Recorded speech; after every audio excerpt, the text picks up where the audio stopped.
第3章念願の再会。僕は思わず彼に抱きついた。涙が止めどなく流れ出た。やっぱり本当のことだったんだ。すべてみんな本当のことだったんだ。ペドリート、大きくなったね。本当だ。アミは前より小さくなったね。縮んだんじゃない？以前と全く同じように二人で笑い合った。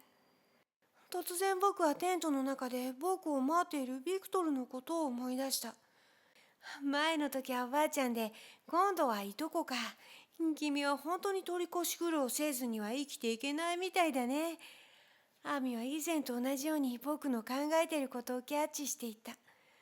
そうだね。でももう何もないよ。彼は今ぐっすり眠り込んでる。今夜はすべて僕たちのものだ。本当？本当さ。じゃあまた見てみようか。といつもの小さなテレビのような機械を腰のベルトから取り出していった。その必要はないよ。君を信じてるから。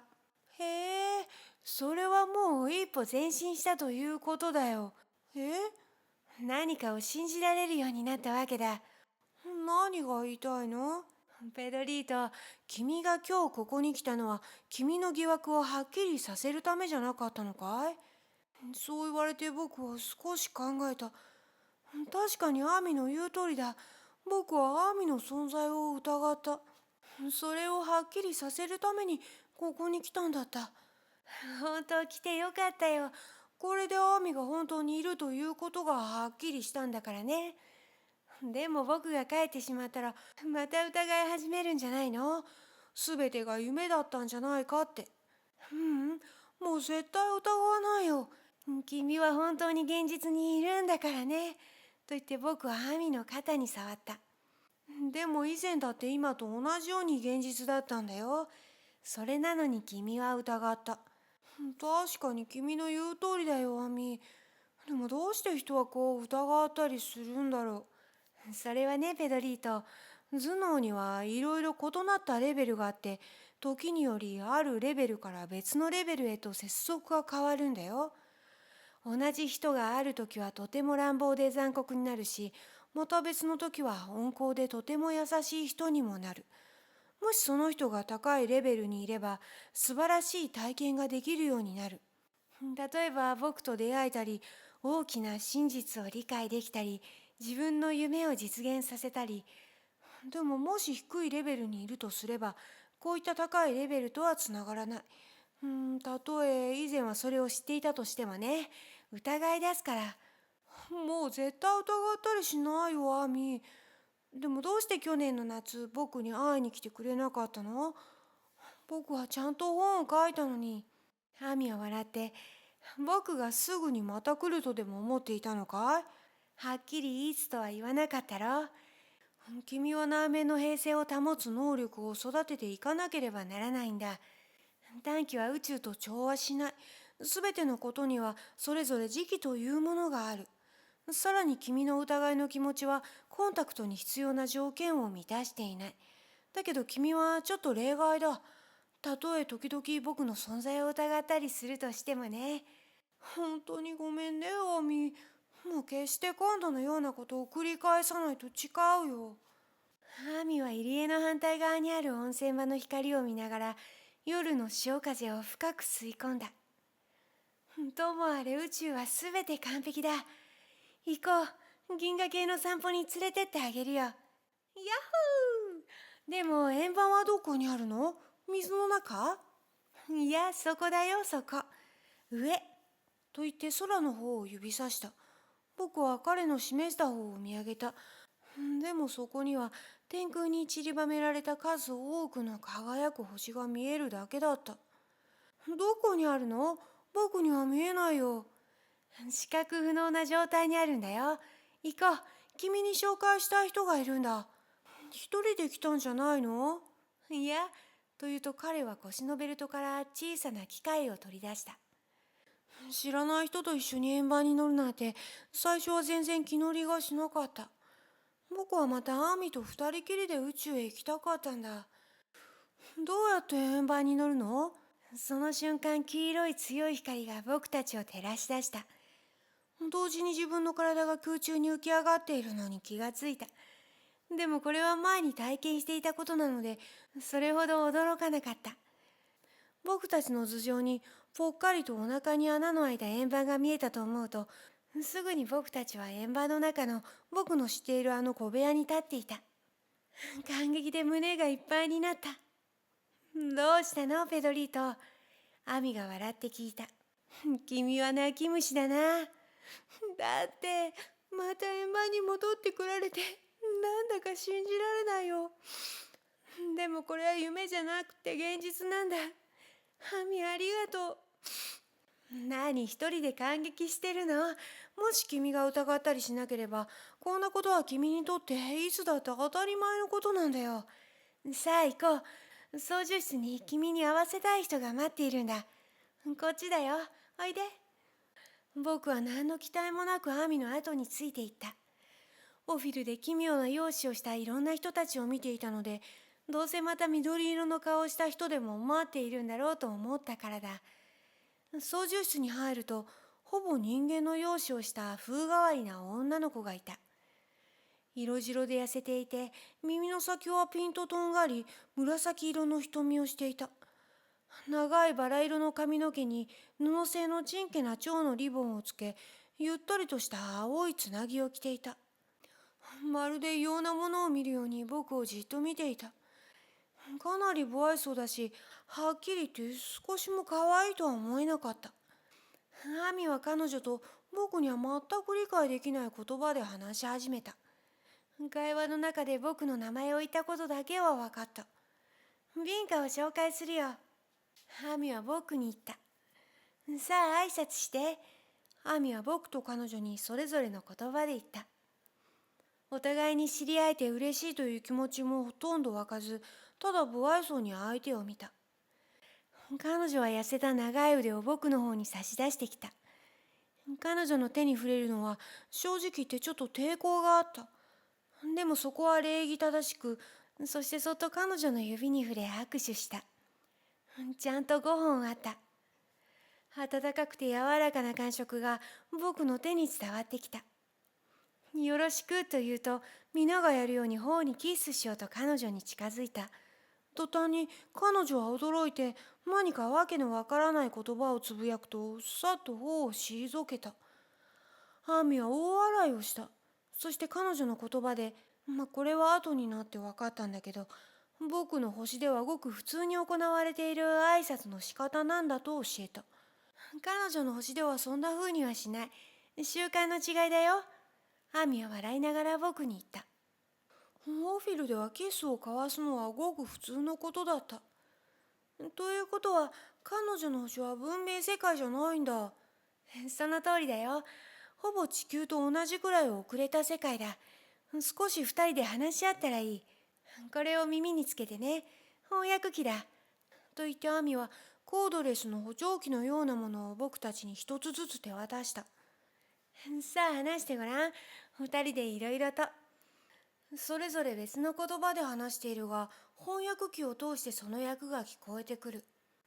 どうも、と痩せた奇妙な女の子が言った。彼女の唇からは聞き慣れない変な音が発せられているけど、機械を通すと意味がちゃんと分かった。やあ、と答えた。あなたの星は何ていう名前？彼女が聞いてきた。地球って言うんだ。君のは？キア。彼女は答えた。こうして彼女と話をして意思が通じ合うようになってみると、最初奇妙に思えた彼女の容姿に対してあまり違和感を感じなくなってきた。ビンカ、年はいくつ？245歳。と子供投げに答えた。僕は腰を抜かすぐらい驚いた。どう見てもそんなに恐ろしく年を取っているようには思えなかった。ちょっと待った待った。アミはニコニコしながら僕たちの会話の中に入ってきた。地球が太陽を一回りする間に、キアはキアの太陽を20回回るんだ。だから二人はほとんど同じくらいの年だよ。僕は納得してビンカをじっと見た。ピンと先の尖った形のいい耳が生まれたばかりのひよこのような柔らかい髪の毛とよく調和していた。じゃあ君の星じゃ顔にキスはしないんだ。恋人とか夫婦の間でしかしないの。あなたたち地球人ってとても進んでいるのね。オフィルほどじゃないよ。何そのオフィルって。文明世界だよ。ちょっとアーミー、ビンカを進んだ星には連れてってあげていないの？もちろん連れてってあげたよ。でもオフィルとは違う星へね。いいかい？これからとても面白いものを見せてあげるよ。銀河系のダンスだ。僕はもっとわかりやすく説明してくれるように頼んだ。君たちは星が動くということを知ってるよね。ビンカに僕の天体の知識を披露したくなった。惑星は動くんだよ。でも恒星は動かないんだ。アミは少し笑ってから、そう、確かに動かないようだけど、実は超スピードで銀河系の周りを回転してるんだ。それをこれから見てみよう。時間空間の外の次元にでもいるような感じで、銀河系天の川を見てみるのさ。ちょうど映画のフィルムを高速回転したような感じでね。わかる？二人とも首を縦に振ったものの、なんだか狐につままれたような感じだった。それぞれの星が動くときに閃光を放つんだけれども、その時の音も聞いてみよう。それと同時に銀河系を形作る天体の一つ一つがどういう音を発するのかも観察してみよう。じゃあこっちへ来て。アーミは僕たちに椅子に座るように言うと、コントロールボタンを操作した。中央のスクリーンに見慣れた温泉場の風景が映った。そこにはビクトルの車とテントがあり、岩の上には翼の生えたハートのマークがはっきり見えた。あ、やっぱりちゃんとあそこにマークがある。僕がいくら探しても見つからなかったのに。ペドリート、実はちょっと君をからかってみたんだよ。ハートはいつもあそこにちゃんとあるんだけど、君をちょっと催眠状態にして見えないようにしてみたんだよ。でもどうやって？僕は君の催眠の指令の声を何も聞いていないよ。テレパシーでやったんだよ。遠隔催眠よ。とビンカが感嘆して叫んだ。そりゃきっとすごいことだ。と僕は言った。もしそんなことが僕にできるなら、といろいろな可能性を想像してみた。例えばおもちゃ屋のおじさんに僕の好きなおもちゃを全部プレゼントさせるようにするとか、試験で全く白紙の答案用紙を出して先生に満点をもらうとか、それから、もし誰にでもこの能力を与えたとしたら、どんなインチキをやらかすかわからない。だから悪用する人の手の届かないところにあるんだ。宇宙の基本法がこの能力を統制しているんだよ。僕その宇宙の基本法が何なのかを知ってるよ。愛なんだ。知っているだけで十分だと思う？何が不足しているの？それを実践することだよ。ああ、その通りだね。だから僕はいつもそれを実践してるんだ。とその時僕は心の底からそう思っていた。自分の気まぐれを満足させるためにおもちゃ屋さんを破産させることが愛なの、ペドリーと。人の意志に反したことを強制することや、人を騙したりペテにかけたりすることが愛なの？僕の頭の中で自分でも気がつかないほど素早く駆け巡った一瞬の想像をアーミはキャッチしていった。無頂点になっていた僕にはアーミの言葉がバケツでレースを頭から浴びせられたように痛かった。彼のきつい言葉の前に僕は立っていることもできず、椅子にがっくりと座り込んだ。まるで体を真っ二つに割られてしまったような感じがした。全身から力が抜け、その上ビンカに僕のはしたない考えを知られ、叱責されたところを見られてしまった。アーミは優しい声で僕を元気づけるように言った。心配しないでいいよ。彼女は今軽い催眠状態にある。だから今のことは何も聞こえていないよ。そう言われて僕は少し安心した。しかしまだ動くことも話すこともできなかった。僕はいつも自分自身を模範生のように考えていた。でもちょくちょくやましい企みを想像しているのをはっきりとアーミに指摘されてしまった。どうしてかわからないけど、少しずつアミに対しての怒りのような気持ちを感じ始めていた。その怒りは先ほどの言葉ですっかり打ちのめされていた僕を元気づけるものだった。これは僕の仕事の最も辛い側面なんだ。誰だって自分でも気がつかなかった欠点を人に指摘されるのはいい気持ちがしない。でも誰かがそれをしなかったら本人は決してそれに気がつかないし、まして克服することなどできやしない。でもそれを指摘するにはちゃんとした言い方をわきまえていないといけないし、少しずつやっていかないとね。ハミの一つ一つの言葉が僕に対する非難であり攻撃であるかのように感じ、僕の怒りはますます大きくなっていった。一体彼は何様だって言うんだ。たかが僕のちょっとした冗談半分の空想をこうも真正面から捉えて残酷に批判したりして、もしその遠隔催眠を使えたとしても決して悪用なんかしない。そうだ、僕は今まで一度も悪い子でいたことなんかない。悪い子どころかむしろ正反対じゃないか。そう考えてるうちに元気を取り戻してきた。エゴが元気づいてきた？アミがいつものように笑って聞いた。その笑いは僕には残酷で冷ややかなせせら笑いのように感じられた。まだそうやって僕を攻撃し続けるつもり？僕の声は挑戦的だった。もう帰りたくなった、ビクトルのいるテントに。もうこれ以上こんなことに関わるのはうんざりだった。僕は立ち上がった。もうへこたれちゃいなかった。また自分自身をとてもいい子だと思い始めていた。ただアミがこれといった理由もなく僕のことを悪く言っているんだ。僕は彼を冷たい眼差しで見ていった。いや、いい子ぶった宇宙人。愛を語り大げさに愛を風潮するけど、実際にやることといったら人の小さな欠点をあげつらって非難することだけじゃないか。君に愛なんかちっともありはしない。ガティカ神父と同じだ。説教はするけど自分では何も実行しない。君のような恥知らずな人に何もいいことなんかできるはずがない。だから僕もう帰るよ。帰るったら。ハミは僕の興奮した罵りの言葉をとても冷静に聞いていたが、その視線にはなんだか悲しげな影が感じられた。ベドリート、心が痛むのはよくわかるよ。でもこれもすべて君のことを思ってのことなんだよ。ごめんね。何も謝ることなんかないさ。僕はもう帰る。ビンカが目を覚ました。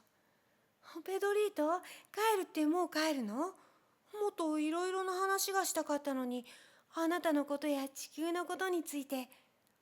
彼女の言葉は僕を驚かせ、同時に僕の心を和らげて現実に引き戻した。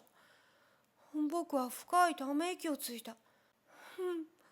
僕だって行きたくなんかない。ビンカ、でも。でも何、ペドリート。紫色の瞳で僕をじっと見つめてビンカが言った。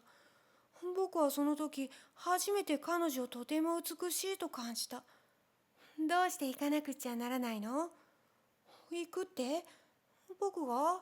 一体どこへ？行くって言ったじゃない。どうして？その理由を思い出した。だってアーミが変なことを言ったんだ。僕のことを侮辱したんだよ。私眠っていたのかしら。何も聞かなかったわ。アーミ本当にペドリートを侮辱したりしたの？本当のことを言うことが侮辱したことになるの？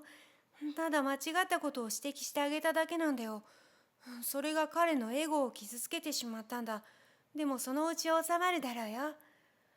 僕はビンカの優しい視線を感じた。行かないで、ペドリート。